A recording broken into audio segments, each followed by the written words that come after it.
Senhor presidente, senhoras e senhores senadores, senhor procurador, eu quero desde já cumprimentá-lo e revelar o respeito que tenho por Vossa Excelência e especialmente pela instituição que Vossa Excelência comanda.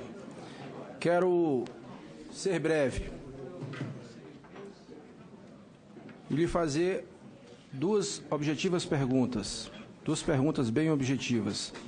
Recentemente, houve notícias indicando que alguns membros do Ministério Público Federal passaram a discutir internamente a possibilidade de modificação da legislação processual penal pátria com o fito específico de autorizar a utilização da prova ilícita como suposta medida de enfrentamento à corrupção quando os benefícios decorrentes de aproveitamento se revelarem superiores ao potencial efeito preventivo trazido pela vedação constitucional. Vossa Excelência é a favor da utilização de prova ilícita como medida de enfrentamento à corrupção? E a segunda pergunta: um dos grandes temas jurídicos de um país é a busca na legislação penal e processual penal de mecanismos que evitem a impunidade. Muitos juristas consideram que a legislação brasileira, nesta matéria, é extremamente permissiva, diferentemente de outros países, nos quais a condenação, em primeira ou segunda instância, implica a execução da pena. Vossa Excelência considera que a legislação deva ser alterada para que seja mais rigorosa a aplicação das decisões em matéria penal?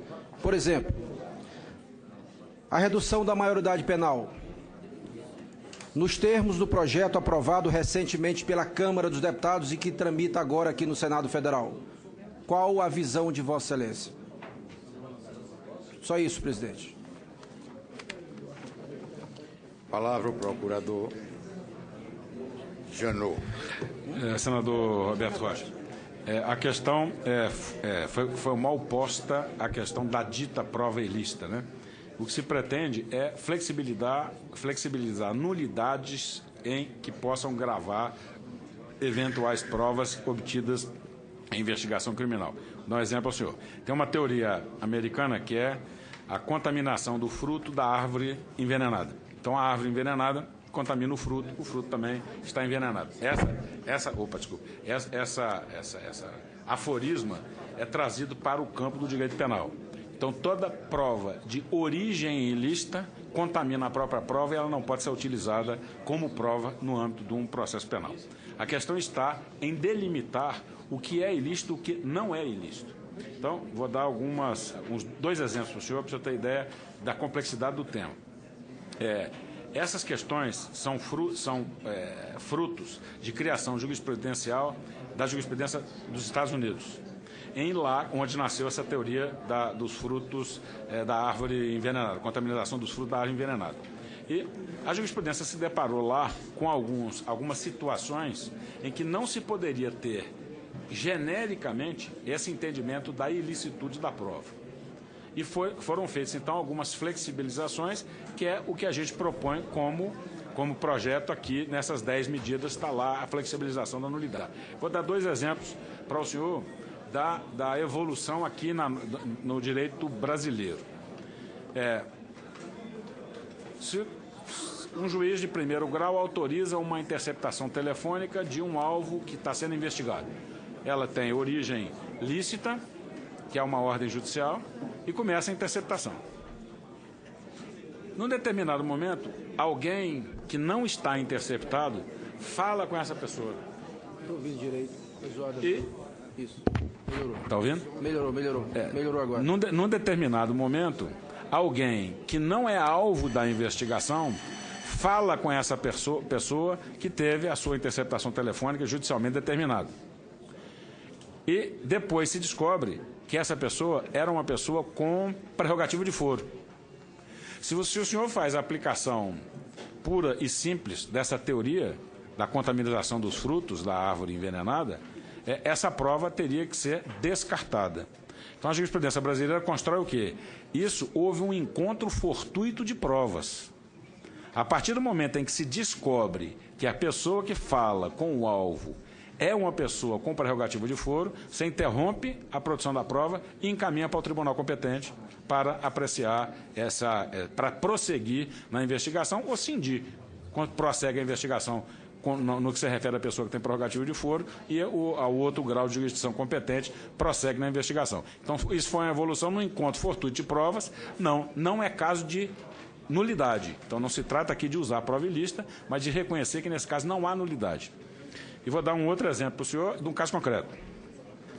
Um sujeito dedicado à atividade de furto, ele comete um furto privilegiado, mediante arrombamento, ele ingressa na casa de uma determinada pessoa. E ali ele vai cometer o crime de furto privilegiado, com arrombamento. Aí ele pega lá, relógio, televisão, caneta, celular. Aí ele descobre uma mídia. E ao verificar essa mídia, ele vê que o sujeito praticava reiteradamente crime de pedofilia. Aí esse sujeito que pega aquele negócio, numa atividade criminosa, que ele estava furtando a casa da pessoa, pega aquilo e diz, não, peraí, eu sou ladrão, mas esse crime aqui eu não cometo, não. Pega esse material, leva a uma delegacia de polícia, entrega para o delegado, olha, eu sou ladrão, tive na casa tal, roubei isso, roubei aquilo, agora esse crime aí, eu estou fora. Então eu vim trazer para os senhores isso aqui. Bom, a origem da coleta da prova, ela não é lícita, foi produto inclusive de furto, né? O sujeito arrombou para entrar na casa da pessoa. Mas o Estado não foi atrás dessa prova, não foi o Estado que praticou uma ilicitude para a obtenção da prova. A prova, fortuitamente, chega na mão da autoridade policial. E nesse caso específico, o Supremo entendeu que a prova era ilícita. E o sujeito não pôde ser processado por pedofilia. Então, esse, no nosso entendimento, é um outro caso em que não há de se incidir a nulidade segundo o sistema da teoria do fruto da árvore envenenada. Então, na verdade, a locução foi mal posta, que é a utilização de prova ilícita, não se trata disso, mas de verificar as hipóteses em que a prova é lícita, né? Verificar as hipóteses em que a prova a flexibilização do sistema de nulidades tem que ser observada, e esses dois exemplos são dois exemplos concretos que aconteceram no dia a dia da atividade judiciária. A outra, impunidade, a outra questão da impunidade. Realmente, nós temos um sistema recursal, né, que leva o processo, a finalização do processo às calendas. E nós temos que, enfim, dar uma organização nesse sistema de recurso. Não pode haver recurso. Eu, lá no Supremo, né, vejo lá no dia a dia julgamento de embargos de declaração, de embargos de declaração, de embargos de declaração, embargos infringentes, em agravo regimental, em agravo de instrumento, em recurso extraordinário. Quer dizer, isso é um absurdo que esse sistema admita essa quantidade de recursos.